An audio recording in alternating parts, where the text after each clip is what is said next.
The Nevada NSF EPSCoR Climate Change Project was created as a statewide interdisciplinary program to stimulate transformative research, education, and outreach on the effects of regional climate change and broadly communicate this knowledge to policymakers and stakeholders. The project will build capacity to model regional climate change and translate this science into formats usable by decision makers, integrate models and data, and transform how students learn about climate change. Through this project, Nevada will build an infrastructure using transformative research, cutting-edge technology, and outreach through a broad participation of a diverse talent of individuals to advance the scientific development in the state. This project has had numerous favorable outcomes. This presentation will share some of these accomplishments. When you get an infusion of $15 million over 5 years, that's a pretty direct economic benefit right there in terms of the support for undergraduate students who are now doing research, for graduate students who are doing research, for our ability to hire and bring in top-notch faculty at all of our institutions. NSF EPSCoR, by definition, is designed to stimulate research and to help our research to become a little bit more nationwide. So we're not only looking at the ecology and hydrology, but what are the socioeconomic impacts? How can we communicate this to the public so that, say, land use decisions can be made on a scientific basis, and we can educate future generations. The resources from the Nevada NSF EPSCoR project provides unique opportunities to bring together scientists from cross-disciplines to work on climate change issues. These meetings enable scientists to identify what is known or unknown with respect to theory, models, and data, and provide knowledge about how data was generated and modeled. These collaborations are critical to transforming research activities and advancing our knowledge of climate change. Because of this grant that we've gotten through the EPSCoR program, I've personally been able to develop my research in ways that utilize technology in a manner that I wasn't really aware of or I wasn't able to do before. We're trying to create more opportunities for collaboration between the scientific community and the actual agencies on the ground. We've made a real effort in this grant to make sure that we reached out and have a better understanding now of Native American communities, rural ranching and farmer communities, etc. So we're not looking at a product that just focuses on the elite, powerful, or the urban centers. This is truly a statewide project, and I think that's something we can be proud of. Collaboration through the Cyberinfrastructure Group is composed of scientists and researchers from the University of Nevada, Las Vegas, the University of Nevada, Reno, and the Desert Research Institute. Using cutting-edge technology to guide transformative research, the work of these institutions has led to the development of several outcomes, including the Geovisualization Laboratory that provides advanced GIS remote sensing and visualization capabilities, equipped for 3D visualization, video conferencing, and wide display presentation to facilitate collaboration among scientists, faculty members, and stakeholders. A data portal to support interdisciplinary research via integration of data from observational networks such as the environmental transects installed in Nevada's Great Basin, and the NevCan monitoring sites. This project has allowed us to compete on a national level for various research grants because now we have the infrastructure to deal with the data. The buzzword is transformative, right? But it's true. So it is transformative in the sense that we're utilizing this technology that this grant has brought and the people that this grant has brought together to do the kinds of research regarding past water supply and past climates in ways that allow me to look ahead the next 10 to 15 years of my career and say, this is what I want to be doing. We are developing our understanding of how the Nevada climate change is impacted and how it's changing. Secondly, we are developing infrastructure which will help continue this research into future. What we're creating here is something that can be reused by multiple projects throughout the future. And it's not restricted to just climate research. It can be reused for energy research, virtually any kind of observational systems, and it can really store any kind of data. It gives Nevada an entirely new infrastructure that hasn't existed to help all of their research efforts. It has been intriguing to talk with some of the scientists about how they can use a webcam. You think of a webcam just being as pretty simple, but they're using webcams and picking a certain plant, and every day at a certain time, they move the webcam, take a picture, and they can do fast animation videos of individual shots per day. The state of Nevada with this project stands a chance to actually be an exemplar for more than just the nation, but the rest of the world as far as how to conduct long-term modern scientific research. We've been working with students to do some of the security pieces with regards to passing the data back and forth, as well as how do we build the back-end data infrastructure so it's expandable when we have these new problems come up. What NSF and other funding agencies want more and more, and has become a prominent need, is the ability to reuse data in the future and make it available for other researchers and other efforts.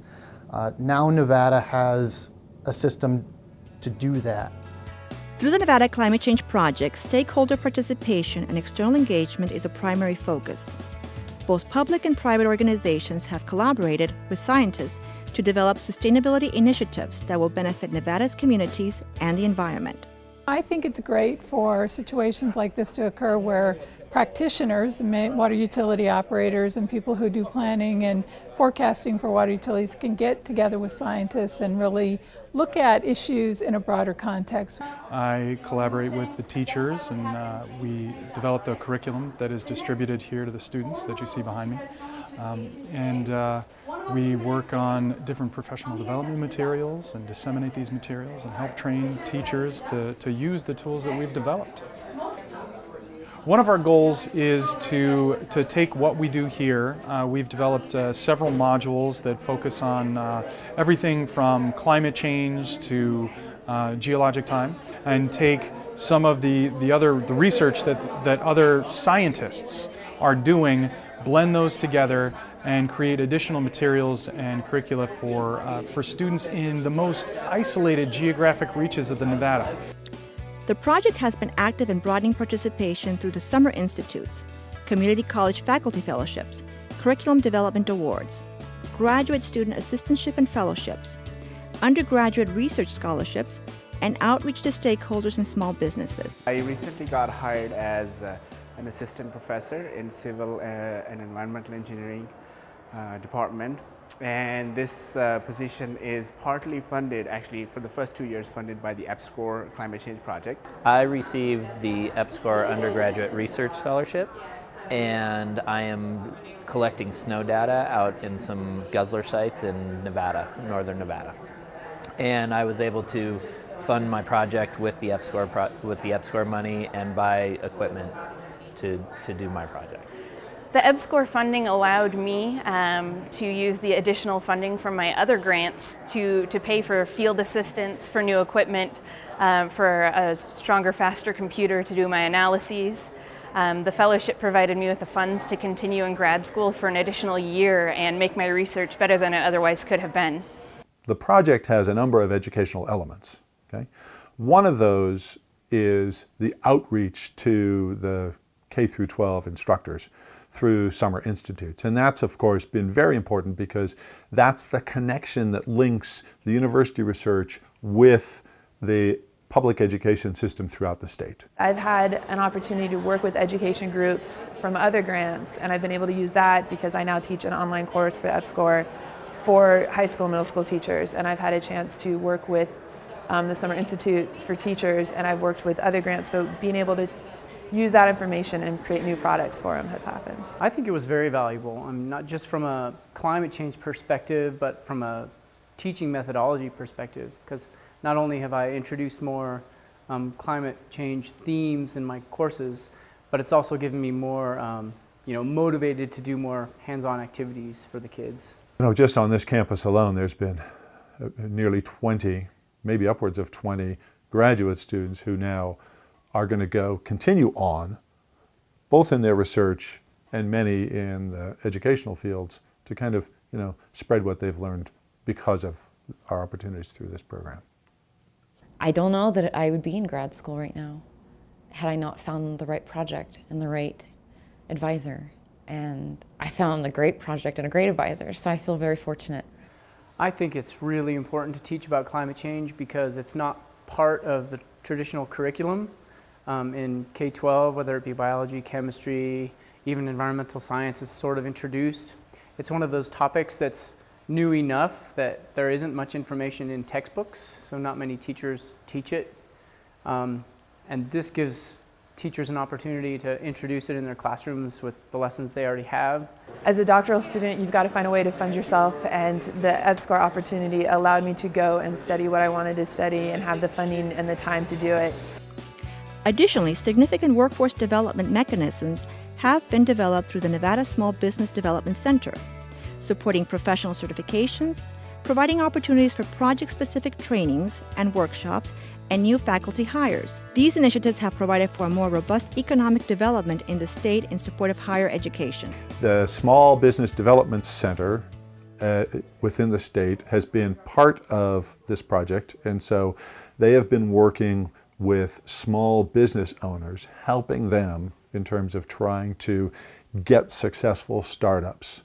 And so that's another kind of economic element that's been part of this, and a few of those have been in relation to alternative energy and alternative fuels that can be utilized here in the state, taking advantage of local resources. The climate modeling faculty that we've been able to hire, John Mejia from Desert Research Institute, has been really successful in terms of coming on board. He actually came on board as a postdoctoral fellow, but he did so well on the project. And when I say well, he produced a lot of good research, but he also started looking for external opportunities in terms of bringing in external funding. The Nevada Climate Change Project is transforming how research is conducted in Nevada and expanding the reach of science to urban and rural communities within and outside of Nevada. Our collaboration with national and international institutions has positioned Nevada at the forefront of transformative research. This accomplishment is measured by the success of the infrastructures built, such as the Geovisualization Laboratory, the NevCan monitoring sites, and the Nevada Climate Change Portal. These resources will continue to sustain the growth of transformative research and collaborations with public and private institutions to build on current capabilities, accelerate our connection to the world using advanced cyber infrastructure, foster international collaborations, and focus on economic development and workforce initiatives for the state. Our vision is to continue to grow the science of climate change, its effects on urban and rural communities, habitats, and the environment through cutting-edge advanced technology and scientific discoveries.